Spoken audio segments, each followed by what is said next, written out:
informative discussion. Please take your seats as the session is about to begin.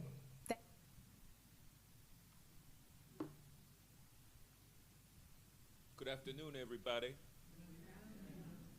We're in school again. Let's rise for the Pledge of Allegiance. But in all seriousness, ladies and gentlemen, welcome. And I'm Congressman Hank Johnson, representing Georgia's 4th Congressional District. And I want to thank everybody for joining us today for this meaningful discussion on artistic freedom and the First Amendment. First, let me acknowledge the incredible organizations we have represented here today, as well as the artists and emerging artists whose lived experiences inform and guide the work that we do. Your advocacy ensures this issue resonates not only here in Washington, but in communities across the country. And I'm especially grateful to my friend and colleague, Congresswoman Sidney Kamlager-Dove of California, who, although unable to be here today due to conflicting schedules, has been right here with me as we have fought this fight. She is my co-lead on the RAP Act legislation, the Restoring Artistic Protections Act. This bill aims to safeguard artists' First Amendment rights by establishing clear and reasonable limits on the use of creative expression in criminal and civil proceedings. Too often we've seen prosecutors weaponize lyrics, scripts, or performances as though they were confessions, all while ignoring the fact that art is a form of imagination, storytelling, and creativity, not as evidence of guilt. And so today's panel is about unpacking that problem, hearing directly from artists, advocates, and experts, and exploring how we can strengthen protections moving forward. This is bigger than music alone. It touches all forms of creative expression: visual, art, literature, and performance. We've seen that it disproportionately impacts artists of color, whose voices are already over-policed and over-scrutinized. And that, ladies and gentlemen, is definitely going to get worse as we proceed into this climate of oppression, fear, and abuse of authority by a president who is looking to be the king. He's not looking to leave office, he's looking to be king, and he's establishing that kingdom right now as we speak with each move that he makes. And what is so terrorizing about it is that he is aided and abetted by a rubber stamp Congress and a rubber stamp MAGA 6-3 majority on the United States Supreme Court. And so, you know, who do we have to turn to when all 3 branches of government have been corrupted into a march towards authoritarianism? Well, you know, it's going to be up to we the people and the representatives of those people, such as myself. And so y'all, the people, are the wind beneath our wings. And we need you now more than ever. We'll stand up, but we also need you to stand up. And so this RAP Act is legislation that stands up to protect artists who are under attack. And guess who the only ones are who are under attack? The only artists under attack for their creative content. It's those who produce and perform and write the most popular music genre, the most profitable music genre in the culture, and it's rap artists, rap music. So we know that when artists are free to create without fear of retaliation, it fuels innovation, cultural vitality, and justice itself. But when courts allow artistic expression to be misinterpreted and misused, we undermine both free speech and the fairness of our judicial system. So I look forward to a robust discussion together. Let's shine a light on this issue, hear from those closest to it, and build the momentum needed to protect creativity and freedom of expression in America. With that, I'm honored to introduce our moderator for the day, Dr. Rashad Ritchie, my good friend. Dr. Ritchie serves as the president of Rolling Out magazine, and in 2022, he was inducted into the prestigious National Black Radio Hall of Fame, making him the youngest recipient to date. Dr. Ritchie serves as the daily television news anchor for Indisputable with Dr. Rashad Ritchie, a nationally syndicated TV show. Through his multifaceted career spanning broadcasting, academia, physics, legal practice, and humanitarian service, Dr. Ritchie has demonstrated that excellence knows no boundaries when driven by purpose, dedication, and an unwavering commitment to truth and human advancement. His legacy continues to inspire future generations of scholars, broadcasters, and advocates who seek to make a meaningful impact on the world. Ladies and gentlemen, I present to you Dr. Rashad Ritchie.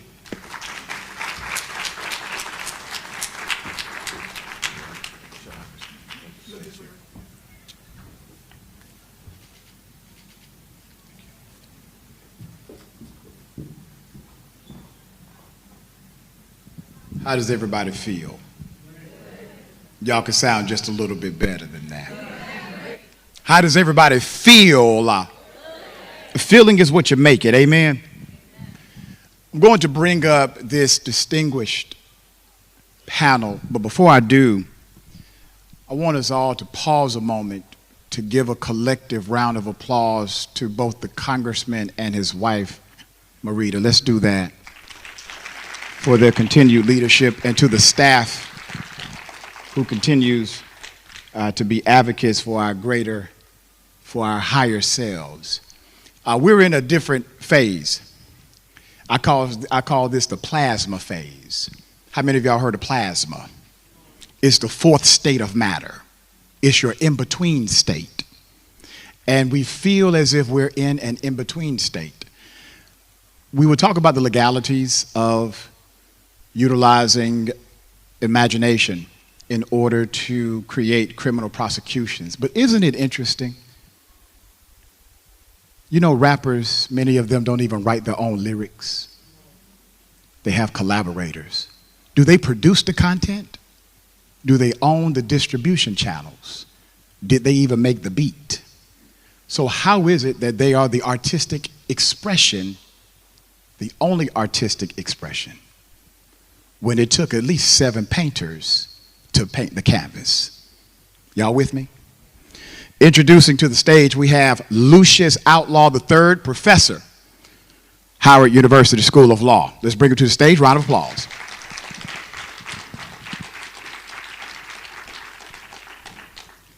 Thank you, brother. Next, we have Dr. Lakita Bennett, chair and professor, Department of Political Science, Howard University.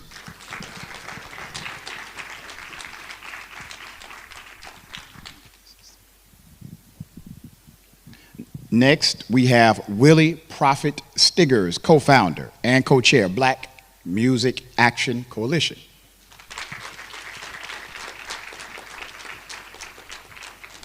Last but not least, Dr. Chelsea Green, chair of the Board of Trustees, Recording Academy. All right, I'm going to move this chair just a little bit like at Grandma's house.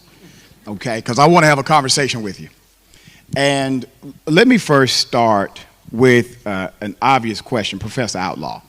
All right, so you teach a class that literally deals with how rap lyrics are used in prosecutions. And that lens is interesting.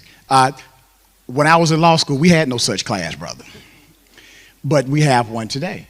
What's the academic lens? And what's the practical lens of that reality? Well, thank you, and thank you, Congressman, for having me. And doing the Rap Act is very important. We need to support it. So I run a clinic where law students represent indigent clients charged with misdemeanors. And we wanted to look about doing something more systematic, having something a larger impact. And what we found is, I love hip hop, my students love hip hop. We might disagree about what's the best age of hip hop, but we all love hip hop. And we saw over and over again these cases with the students kept bringing up, especially the Young Thug case, about how is this possible? How can they use this? And we started having conversations about it and said, let's do something about it. And we organized a campaign called Culture Not Evidence. That's really about addressing and confronting this growing trend of prosecutors using lyrics. And it's been going on for decades. Some of us might remember everybody's favorite uncle now, Snoop. And people forget, he's everybody's favorite, white, black, everybody. Right. But in the mid-1990s, the government tried to put him in prison for murder. And one of the things they used as evidence was, murder was the case they gave me. And they played it. So this has been going on forever. My brother, Eric Nielsen, University of Richmond, he's been documenting the cases. And his count right now is over 800 cases where rap lyrics have been used as evidence to convict people. And so this legal lens is really looking at how is this possible against the First Amendment, against the other laws, why this is not being used against other musical genres, other artists. I think of Alec Baldwin, he was on trial for a manslaughter. Nobody suggested we're gonna play clips of movies every time he's holding a gun or shooting a gun, because the law understands and judges and courts can separate the art from the artist when it's those types of art. But they don't do it when it comes to hip hop, when it comes to rap. And so that's kind of where we're looking at it. It's like, why doesn't the legal system give the same appreciation to rap and hip hop culture that it does to other music and other art forms? Follow up, it sounds like a lazy prosecution. When they don't get the evidence required, but they utilize these tropes. What is the qualifier? How do they qualify? It's very interesting because you're absolutely right. It is lazy. And what I say, it's a shortcut to conviction. And it's a shortcut that's paved in bias, right? It allows the prosecutor to play a song and they know how juries are going to react to it, especially juries who don't have an appreciation for hip hop, who don't have an understanding of hip hop, and they're going to hear music and they're just going to say, the prosecutors are basically banking that this music is going to offend you. This music is going to scare you. And when you hear the scary music and offensive music, it's just a short hop, skip to, that person is dangerous. Right. That person needs to be locked away. That person is a criminal. So it is lazy, it's a shortcut. And what's really troubling is that how prosecutors get this evidence, this music as evidence, oftentimes is they have a police officer or FBI agent. And the FBI agent, they say, here's the lyrics. And the FBI agent goes, well, this line means this. This line means that. This line, and they're deemed an expert, even though they have no training in hip hop, have read no scholarship on hip hop, and most will admit they don't even like hip hop. But the courts will say they're an expert. And why they're an expert? Because the agent or the officer say, well, I've investigated crimes. I've investigated violent crime. And so I can interpret, I'm a translator of this language. And it's like, it's not the same.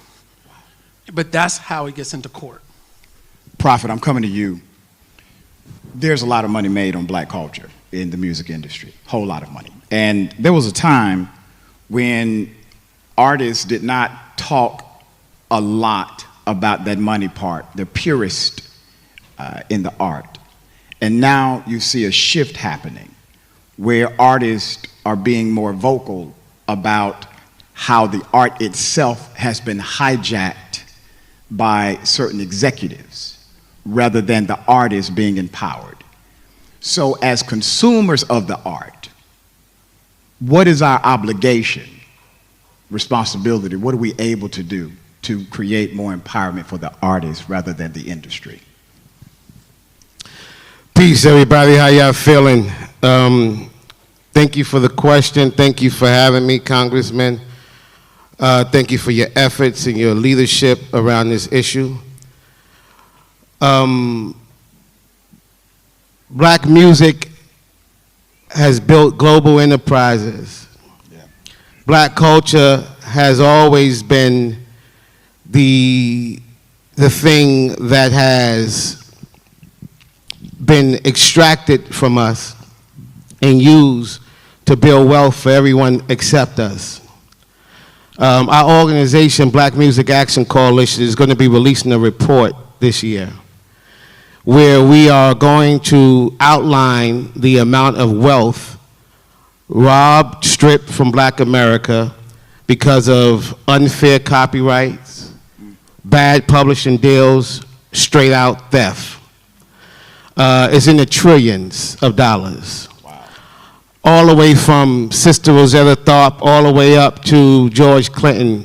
The stories are insurmountable. And this is an extension of the way Black America has been treated by this country. It's the extension of how Black folk all over the world has been treated by the world. We've always been used for our cultural abilities and not profit from it. But the issue today isn't just about what they're doing, it's about what we need to do. What we need to do as a people, what we need to do as an industry. We have to take back that power. We have to take back that control. We have to stop allowing folks to leverage us for their wealth. You have some of the grandchildren of some of the greatest artists to walk through the aisles of time living in poverty today, while other people are living, the life of luxury because of the robbing and the theft that took place in the 20s and the 30s and the 40s, all the way up to present reality. There's something in this industry that started only in hip-hop called the 360 deal.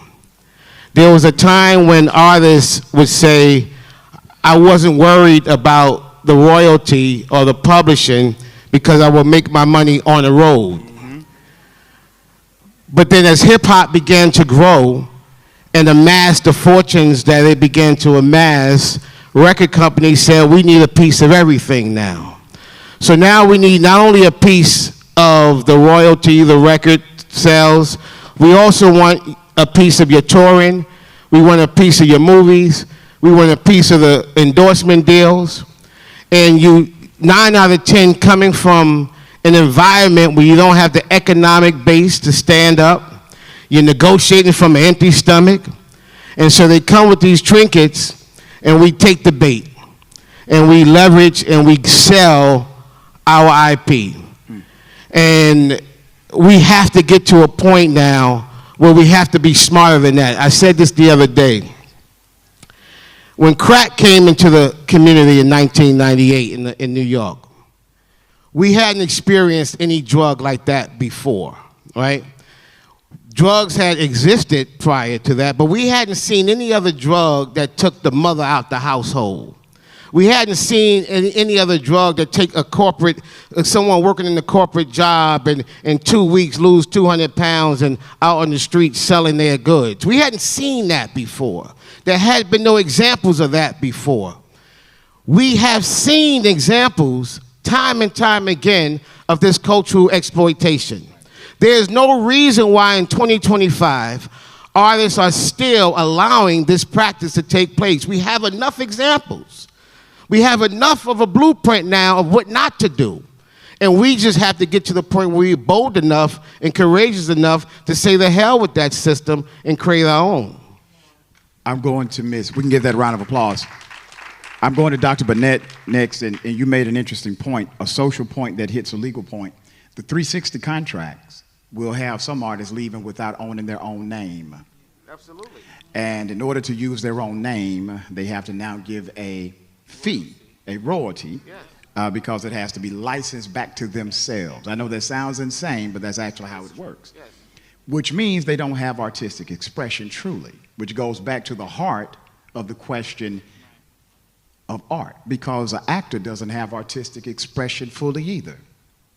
So it's understood that the actor or the actress is actually expressing an art, but it's not creating confession.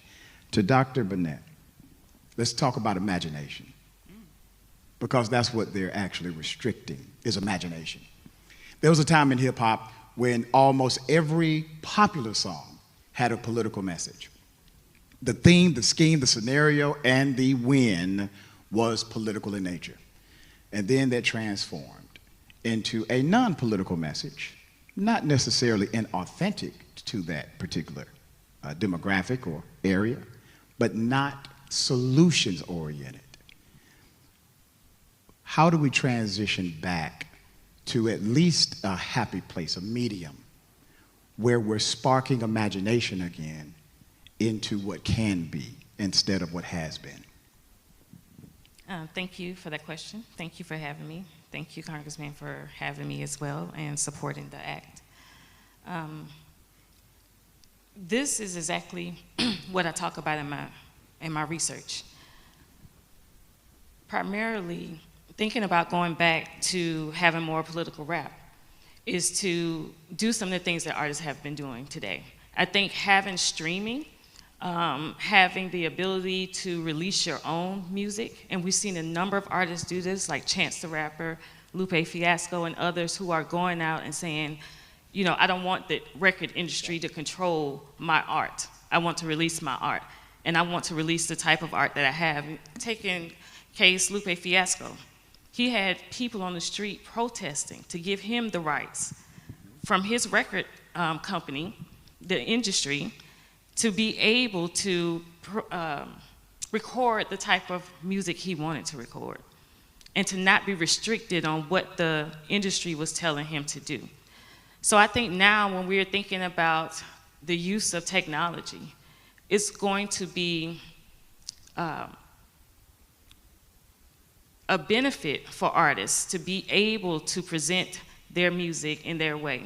And we see this with all these different sites where artists are publishing their own music, where they're not going to the industry for their music, because we know that the industry is having control over what the artists present.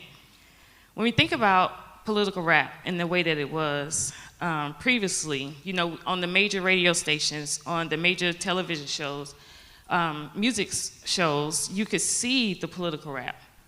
Now, there is no diversity. Everything is the same.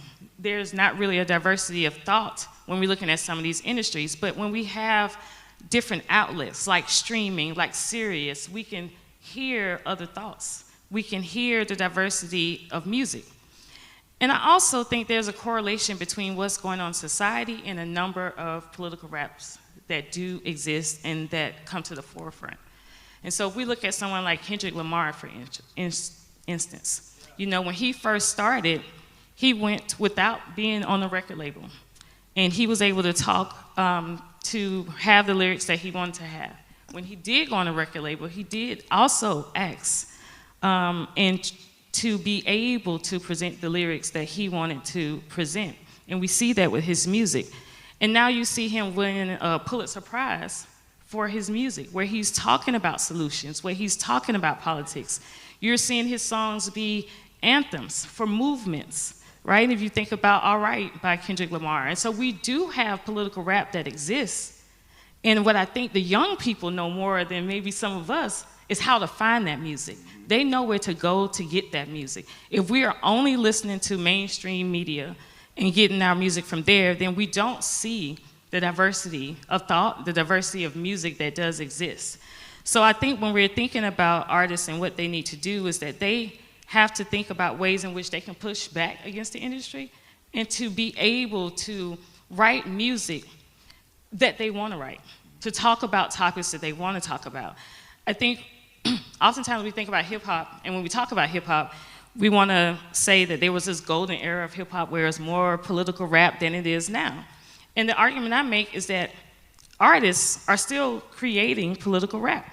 And if you think about people like Lil Wayne, typically you wouldn't think of Lil Wayne as a conscious artist. He's not a political rapper.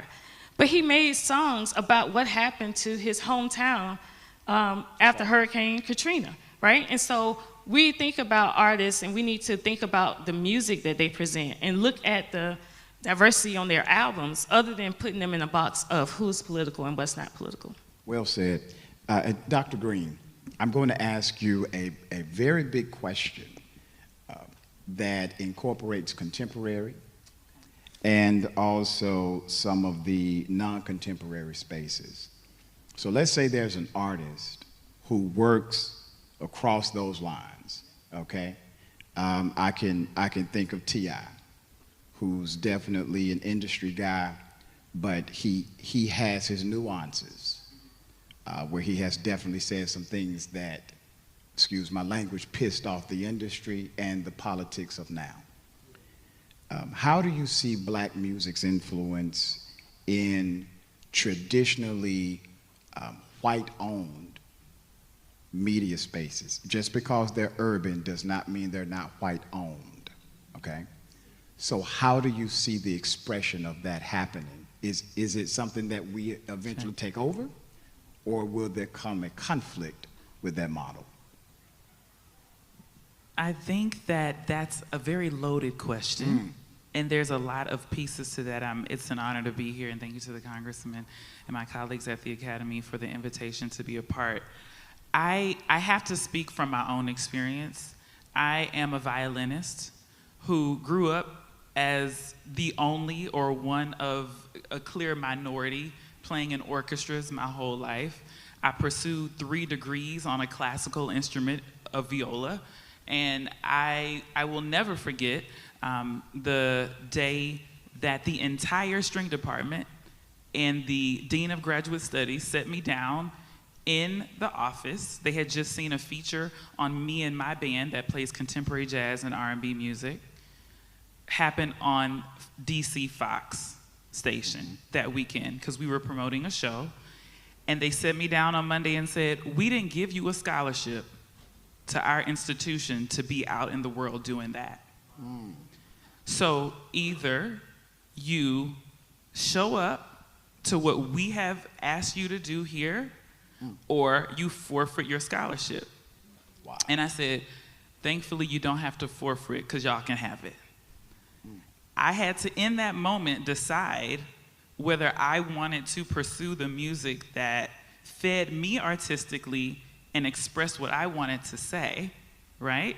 Versus kowtowing to an institutional system that wanted me to be performative for them for a DE&I structure. And so I think that, and I had said, "God, if this is your alignment for me, you will allow it for that me to finish this degree paying cash, no loans." That's right. And pursue my career as an artist. And I never had a loan for that degree ever. And I'm so grateful that the same symphonies they were wanting me to audition for now call me to play my original music with my band in front of the symphony. So when you talk about how black music has influenced white spaces, you see the movement of national symphony orchestras bringing very prominent black artists to perform their music in front of the symphony. These concerts are saving their season. These are sold out, multiple night concerts where we are in the place, on our feet, excited, right? And we see these happening all over the world. So it's undeniable. And I think the conversation we're really having here today is courage and fear.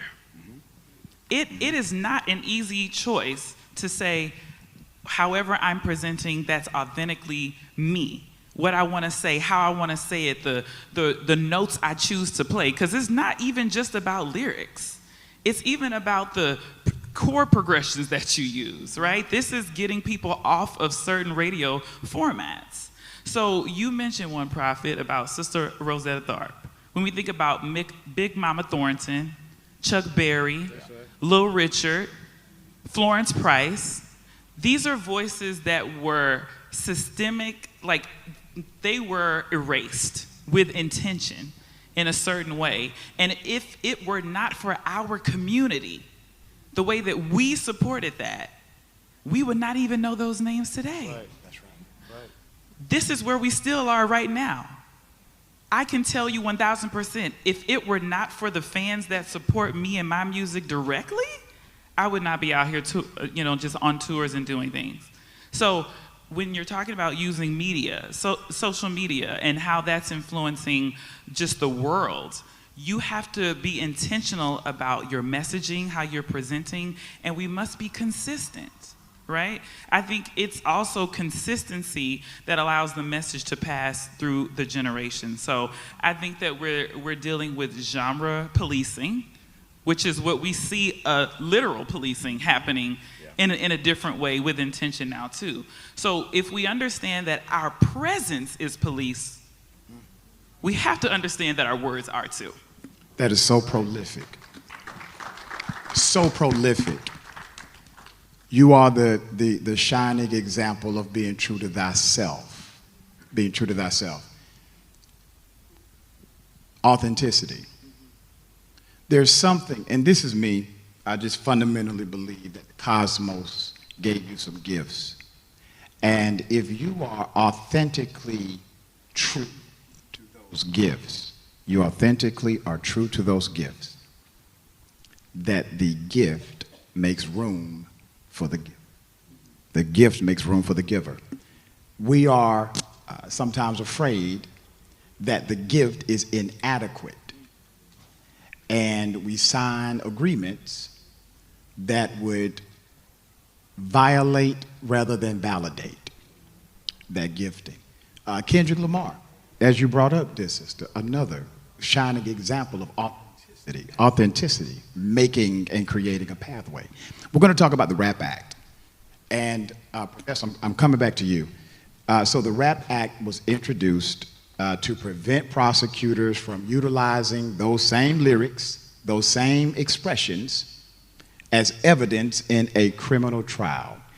So as artists, advocates, and professors, why should this be so important to everybody else, even if they don't give a damn about hip hop? Why should this be important to them?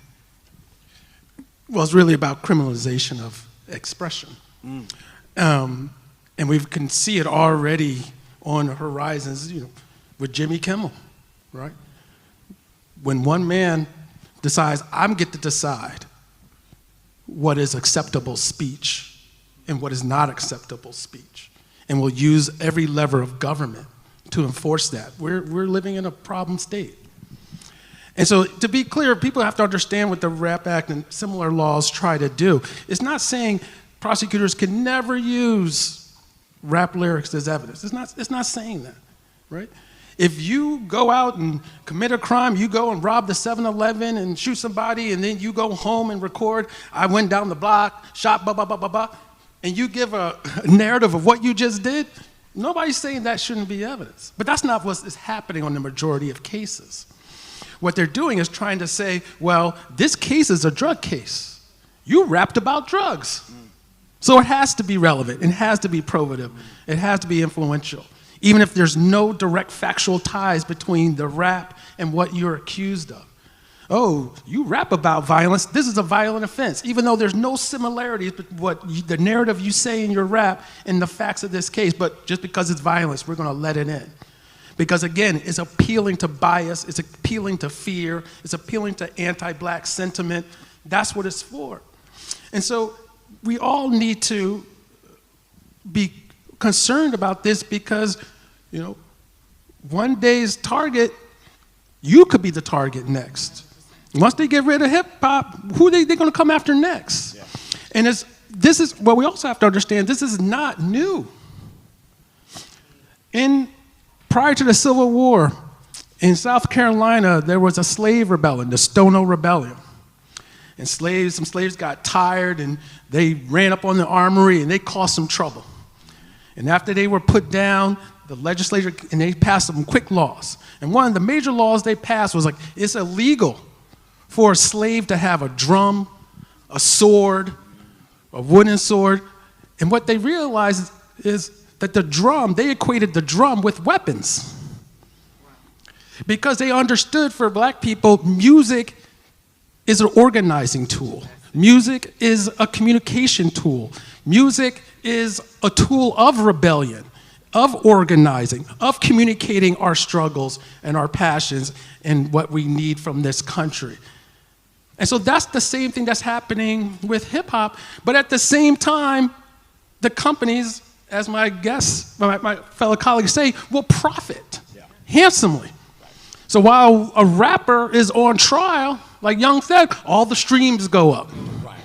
And so the company makes money.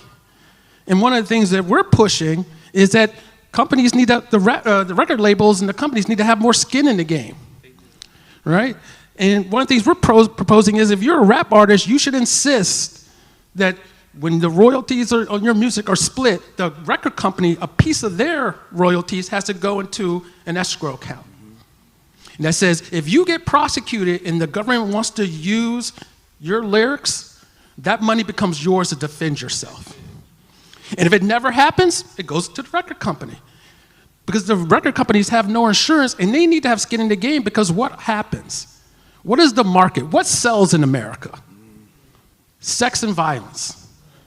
And so if you're a young rapper today, if you want to do positive rap or message rap, the record companies are going to say, we can't sell that. Put in some B words, some H words, some shoot 'em up, some crack, put in some drugs and violence. We can sell that. So the market is pushing our youth to go and put out violent, sexual music, putting them at risk while they reap the profits, and then when the prosecution comes, they're nowhere to be found. You know, that's so interesting, man, because that'll probably change the industry overnight. I'm coming to you. That'll probably change the industry overnight if they did that. And even when you listen to country music, all right, to our brothers and sisters on the countryside, turn it on.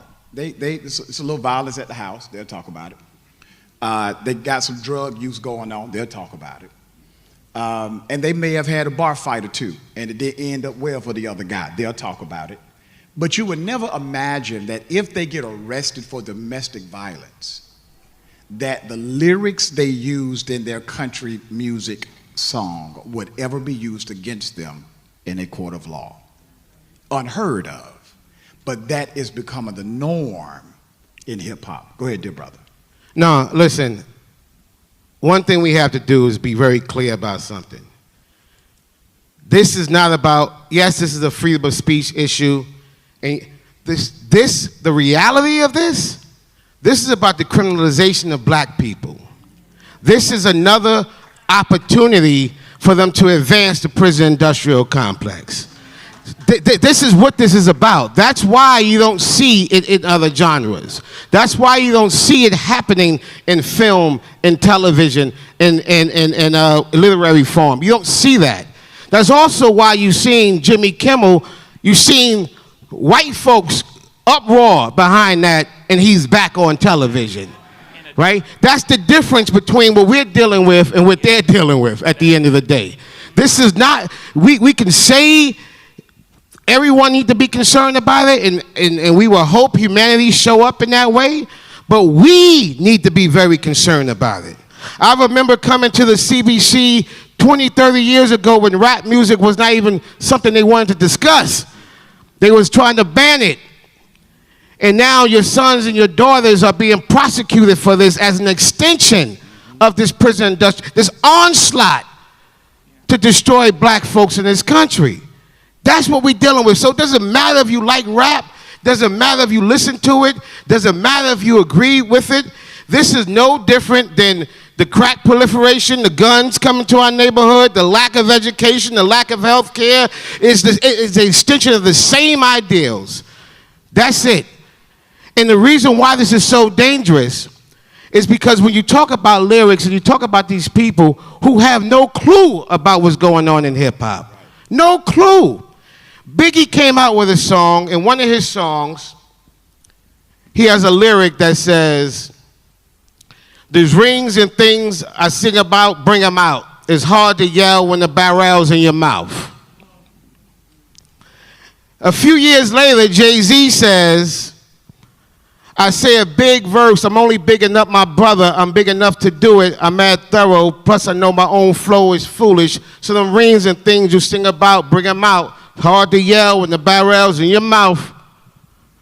A few years after that, Swiss Beats takes that song and make a hook for T.I., become one of his biggest songs, bring him out, it's hard to get. So who had the barrel in the mouth? Was it T.I.? Was it Biggie? Was it Jay-Z? Was it Swiss Beats? Who had it? Who had the gun in the mouth? That's why this is so dangerous.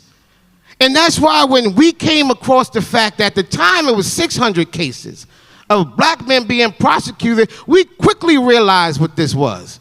This wasn't about music.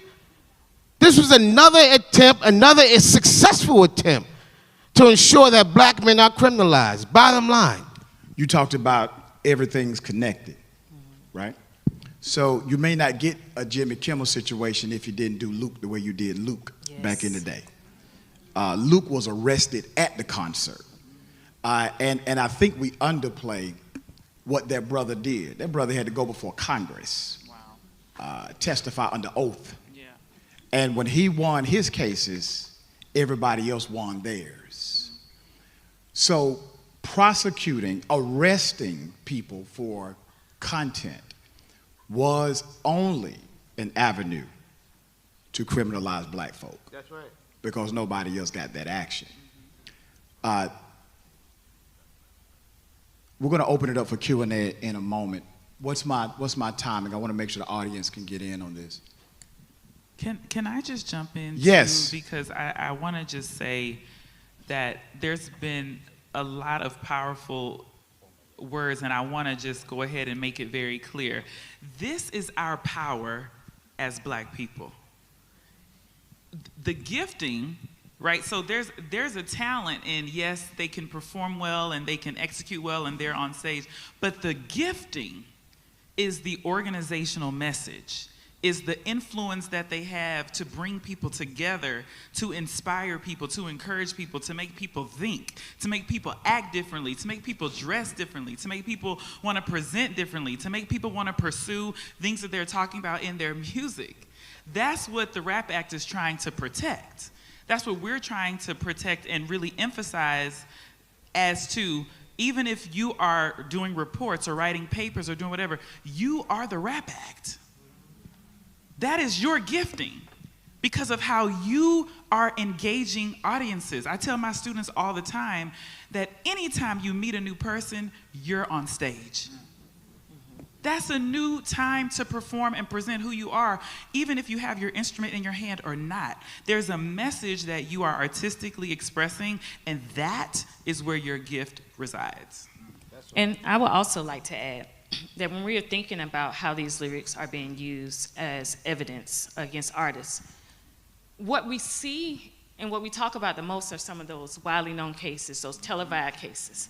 But what Nielsen and Dennis were able to show in their book is that these lyrics are being used from artists who don't even have a deal. These lyrics are being used from artists who are up and coming. You know, they go back and get their notebook where they wrote lyrics and use that as evidence. And then they use it out of context to try to make a point. And so we need to think about all of these hundreds of cases. We heard about Young Thug, we saw that case, but there's so many more cases of up and coming artists that are being utilized. And also, and just for context, the Rap Act was established before Young Thug was arrested. Right. It was on the heels of those 500, 600 cases, and we have our brother Jamal Bowman in the building right here. Make some noise for Jamal, former Congressman Jamal Bowman from the Bronx. He and Brother Hank Johnson introduced the Rap Act, and this was way before, well, almost a year before they got arrested. And the cases are happening at the state level. So we have the federal bill, which was so key because it created the conversation, it created the energy, it started to open people's eyes up to what was happening, and then that triggered the state bills because these cases were happening at the state level. So California passed a bill, Louisiana passed a bill, there's a great bill moving here in Maryland with Delegate Ampry. We have a bill in New York, a bill in Georgia. We have a bill out of Missouri. And this is why this is key. And I hope that everyone leave here with a commitment to lock in and put pressure on your lawmakers to ensure that we get these bills passed on the state level as well as what we're doing on the federal level. But to your point, sis, we established that RAP Act way before those cases, those national cases were in front of us. And I also want to give a little message of hope, too, because this is not new for hip-hop. This is not new for rap. It's been attacked since the day it was born. First, it was an attack by market suppression. Radios wouldn't play it. MTV wouldn't play the videos. Record labels weren't trying to produce the music, distribute the music, but hip-hop found a way. People sold tapes out of the back of their truck, and it found a way. And then when that didn't work, then came the regulatory suppression. We're going to put warning labels on everything to try to scare people away. What they found is that just made it even more popular. That didn't work. And then when that didn't work, they tried to do legal suppression. You bring up Luke. They declared his music obscene. Didn't meet any real legal definition. It was just the judge says, I think it's obscene. And if you distribute that record in your record store, we're going to arrest you and take all your inventory. And Luke took that all the way to the Supreme Court and won. So that didn't work. And so then when it became popular and when the music really got to the white suburbs, then the corporate said, oh, we can make a bunch of money off of this. Then it became about controlling hip-hop and controlling it for their use and their benefit and not ours. So it was trying to not kill it, but control it and use it. So this is just the next wave of saying, well, we can't suppress it. People love it too much. We can't really regulate it because people are it's going to get out through streaming, taste, whatever. So now we're just going to weaponize it against you. We're going to take what you have grown into a global phenomenon and make it a weapon to imprison you. But hip hop will survive because it'll find a way, and the RAP Act is one of the ways that we're going to get through this. And because of people like the panel on the stage and members of Congress, just like that wave of adversity came and we overcame that, we'll overcome this one. Can we give them a round of applause? I want to make sure that we do some Q&A with the audience participation. I know folk got questions.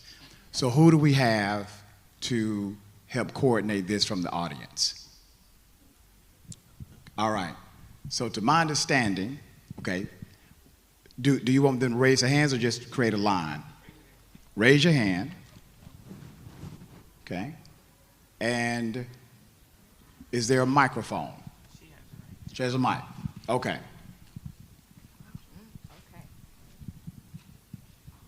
Oh, thank you. Hello, everyone. I have a question for Professor Outlaw. He's not surprised. So the question is, how important is it for black men in the legal field to be a part of this movement in particular, since black men are disproportionately affected by this? Oh, it's very important. But I mean, I think we need black people, period, involved. Because let's be clear, it's yes, we hear many of the stories it's against black men, but there's black women being hit with this too. And not only, even when it's a black man that's being targeted, often the collateral consequences are burdened a lot by the women involved in the legal system at many levels.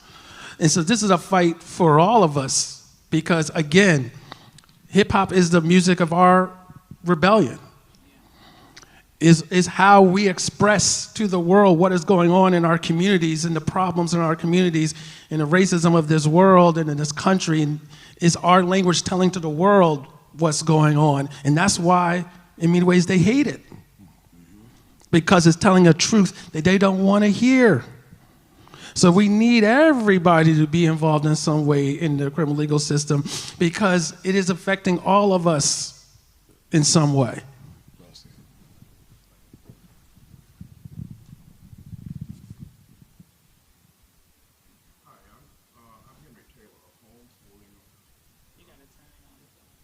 Henry Taylor. Holding on to memorable experiences. And I'd like to ask, are there any negative effects of any type of music in a collective decision? Any negative effects of any type of music? And this is open for the panel. Yeah. Are you talking about medically or No, in no. which? In any way, in other words, does music influence behavior, in, negative or bad behavior, in your opinions? And the reason I'm asking, if so, do we need controls? I mean, you know, anything has limits in general. So the question is, you know, I'm all for freedom of speech, but the question is, do we feel musicians have the right to say anything they want? I think there's two trains of thought here. One, we can have a conversation about content. We can have a conversation about what that individual life experiences are that motivates them to speak about the things that they speak about. But then the other part of it is, should people go to prison for it? And see, that's the part that we have to lock in on, because that's what this Rap Act is about.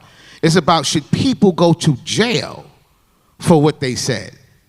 Not whether or not we agree with what they're saying, not whether or not that song, you know, motivates you to go do something negative. And we can discuss all of that. And we can also discuss the environment in which a lot of these artists come from, in which the conditions produce these kind of ideas and perspectives. But the question is, should you go to prison for it? Yeah. And my answer is no. And I want to jump on that, dear brother, because I understand your question. So fundamentally, all expression influences expression, no matter what. Did the Christian Bible influence the holy wars? You got me on that, right? So in the context of individuals who were already biased to war, yes, it could be utilized in that way. My point is, freedom of expression is something very sacred, because it goes at the core of who you are. And I don't want to take that away. I want to fight for it. I want to fight to make sure you can always have that.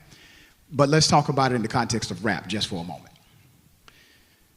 Most of the lyrics are about what's happening in the hood. I'm from a place called Glenwood Road. I was a foster kid raised in that environment. I went in and out of juvenile. So if I had to write a rap song, I would rap about Glenwood. I don't know about anything else. So if I want to correct that paradigm, there you go, I need to correct Glenwood. That's right.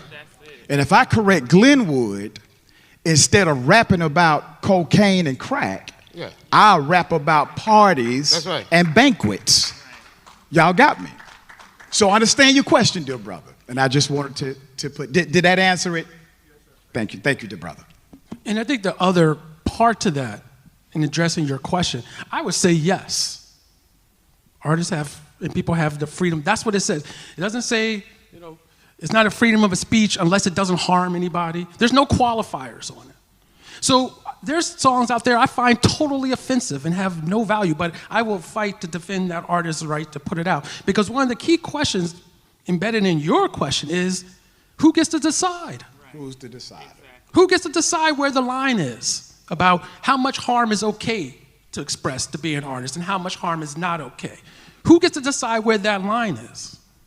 And as we see in the history of this country, it's not us who gets to decide where that line is. Somebody makes it for us and then tries to impose it on us.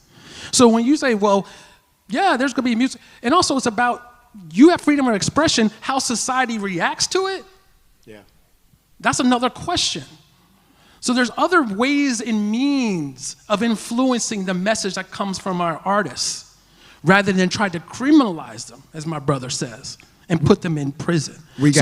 My answer is yes, because I don't know who's going to get to decide. And I'm happy you asked that question, because that is the issue that we have faced when we first presented this bill, is because folks then started to have opinions about rap music and missed the point that this is not about rap music. It's about criminalization of creativity, whether you agree or disagree. There's pictures and paintings that I don't agree with, you know? There was a picture, something went online, a banana peel was up on the wall, and it sold for like $30 million or something crazy. I thought that was the craziest thing I ever seen in my life, but to someone, that was art. So I'm happy you asked the question, but we have to lock into the fact that our people cannot continue to be criminalized and then convicted on the heels of their lyrics, straight up. Hi, I have a question in regards to artists with their masters and just having free agency over their music. So as you know, like Prince, Michael Jackson, Macy Gray, R. Kelly, and a few others have stood up for their rights to have free agency and control over their own music. And things have happened to them, whether they've been criminalized or unalived in some type of way. My question is, what do we do as a community to help support them in their journey to regaining their rights as an artist?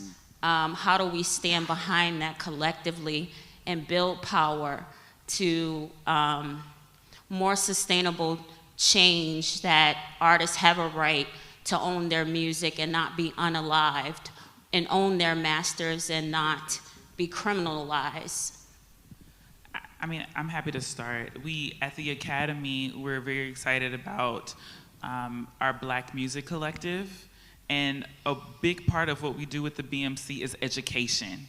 I think that really is the core of how artists, young artists especially, are approaching deal conversations. They're met with the opportunity, they see a lot of dollar signs, and don't really understand the implications of what will happen when they turn 60 or when they turn 70, right? So trying to educate our community is step one, but also educating the people that are around you, so that they can also help support the movement that you're trying to make with your art. I think we are so always focused on the artist, but a lot of how the artist thrives is based on the soil in which they are planted. Where are they? So is there a soil problem or is it an artist problem? And I think that the more education we can do, as I mentioned with the Academy, we're excited to do that across the world now with different groups, but also it's conversations like this, where if you all are, you know, having lunch and you see somebody that's pursuing their music or whatever, you can ask them, do you have music available on streaming? If you do, are you a member of ASCAP or BMI? Do you know where your royalties are going? Do you know how that's being calculated? What do your streams look like? Who's collecting that? Where is it going? How did you distribute that music? Where are you going online to maintain that? Do you have a back end to your website that's collecting who's looking at your site? I think there's a lot of background data that we can really thrive in, which is where they see the money opportunities, where we could see more of that ourselves.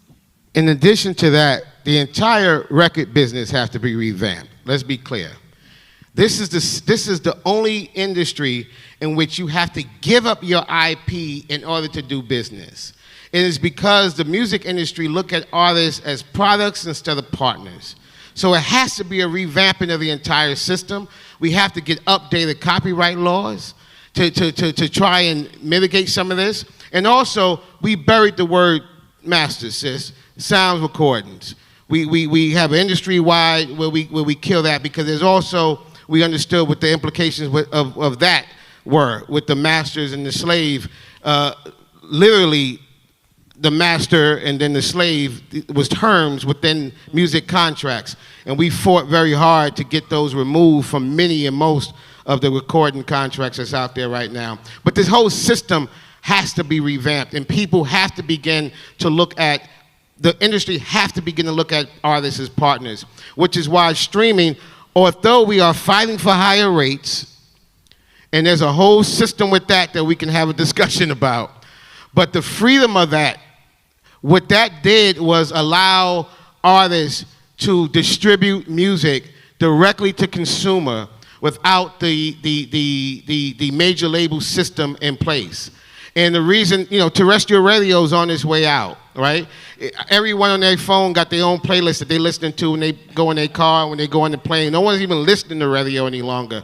So that's going to be obsolete at some point. So the streaming, we have to fight to get those rates right so we can actually profit from the streams in a real way, the way the major labels do.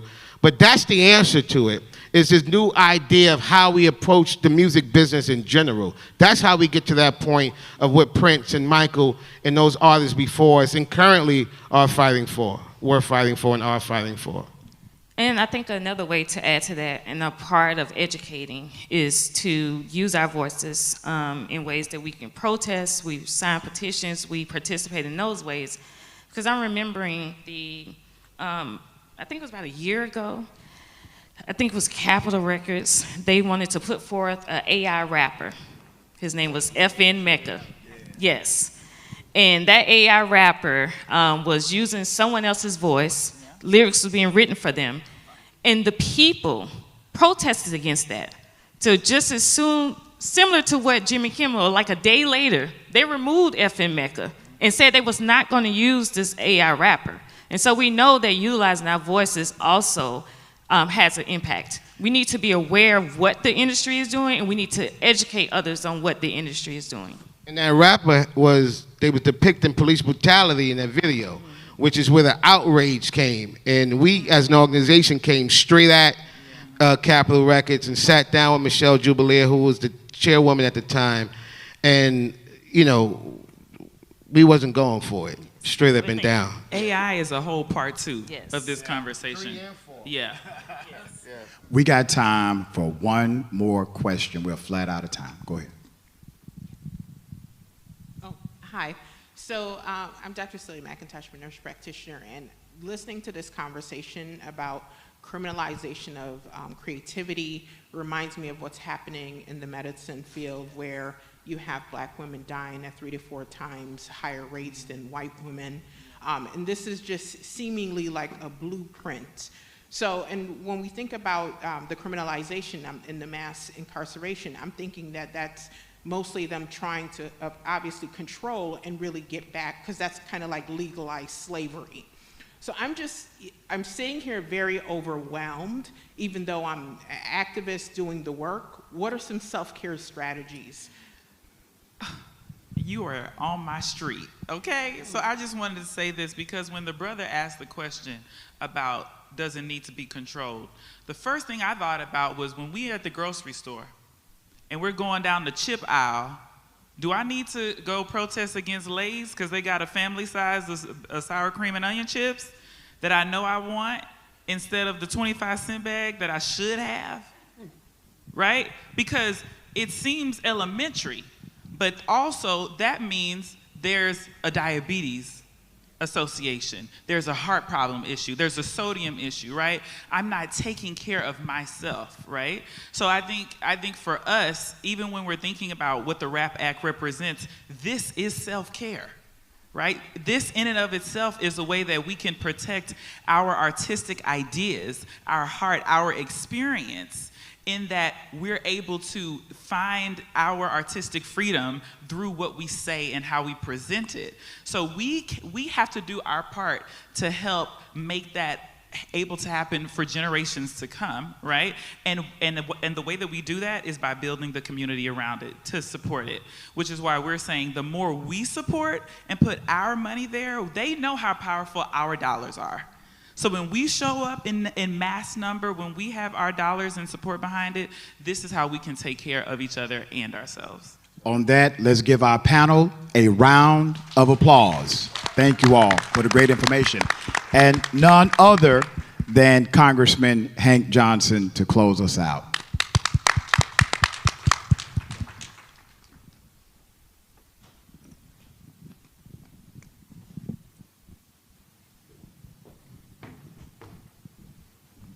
Ladies and gentlemen, let's give our panelist and our moderator a hand of applause.